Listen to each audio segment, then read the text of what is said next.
না না, এক্সাম কেমন হলো তোমাদের? কেমন হলো এক্সাম? না, পরীক্ষা তেমন একটা ভালো কেন হয়নি। ভালো হয়নি? কোশ্চেন কমন না, পাওনি? কমন পাবো কোথা থেকে? আমাদের বলা হয়েছিল যে এইগুলো কমন আসবে, সেইগুলো তো কমন আসেনি। এখন আমরা কি বলা করব? হয়েছিল মানে কোথায় বলা কোথায় হয়েছিল? বলা হয়েছিল মানে আপনাদের ফেমাস টিভি রিয়েলিটি শো দিদি নাম্বার 1 এ তো বলা হয়েছিল।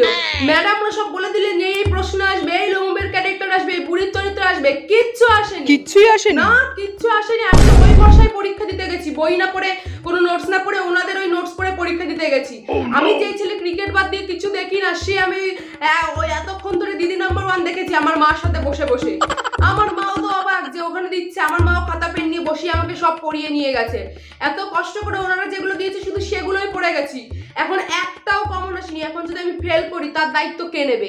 তার দায়িত্ব নিতে হবে রিয়েলিটি শোর। আমি বলে দিলাম, আমি যদি ফেল করি সব দায় ভার ওদের। আমি ওদের প্রশ্ন পড়ে গেছি, ওদের সব দায়িত্ব। আমি ফেল করলে আমি এখানে ধর্নায় বসবো আর আমার সাথে সবাই বসবে। আমাদের পাস করাতেই হবে। ওরা যখন বলেছে আমি ওগুলো পড়ে গেছি, এখন আমাদের পাস করাতেই হবে। আমি জানি না, আমি তো কিছু কমন পাইনি। এবার বাকি তো আপনারা দেখতে পেলেন কোশ্চেন কমন না পাওয়ায় ক্ষিপ্ত স্টুডেন্ট।